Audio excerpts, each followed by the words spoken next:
বেশি কথা বলছে হচ্ছে যে খায়রুল ইসলাম খান চান জামায়াত নেতা। দেখুন একটু কথা বলি, তৈরি দলতার ব্যানারে যখন জামাতের যখন একজন নবনির্বাচন মানে উনি নির্বাচন করবে, পৌরসভা নির্বাচন করবে খায়রুল চান, উনি আমার কাছে টাকা উনি একটা সাহায্য চেয়েছিলেন ঈদের আগে। আমি বলেছি এটি হিন্দুদের মূল্য সম্পদ, আমি আপনাকে দিতে পারি না।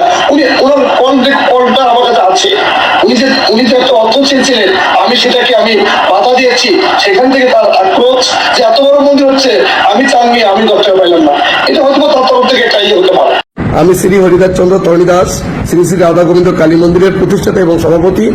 এটি গাইবান্ধা জেলা পলাশবাড়ি মধ্যরামচন্দ্রপুর অবস্থিত। আমি গতকাল ফেসবুকের মাধ্যমে জানতে পারলাম আমার কাছে চাঁদা চেয়েছেন খায়রুল ইসলাম চান ভাই। যদি এটা বলে থাকি, এটা আসলেই অত্যন্ত দুঃখের সাথে আমি আপনার কাছে অনুরোধ করতেছি ক্ষমা প্রার্থী। আমি আপনার কাছে ক্ষমা চাচ্ছি, আপনি ক্ষমা দৃষ্টিতে দেখবেন। আপনার বিষয়ে যখন আমি মানুষের কাছে বলি যে চান ভাই অত্যন্ত ভালো মানুষ এবং পলাশবাড়ির মধ্যে যদি জামাতের নিঃস্বার্থভাবে যদি কাজ করে, সেখানে চান ভাইয়ের প্রশংসাটাই সবার আগে আমাকে বলতে হয়। আপনি একজন মাটি ও মানুষের একজন মেয়র, আপনি জামাতের মনোনীত প্রার্থী।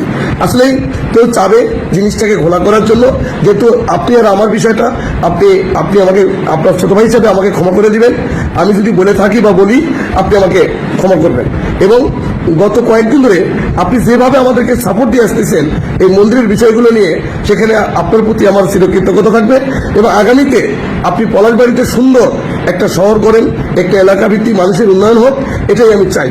এই বলেই আমি আপনার কাছে ক্ষমা চাচ্ছি এবং ক্ষমার দৃষ্টিতে আপনার ছোট ভাই হরিদাসকে ক্ষমা করে দিবেন।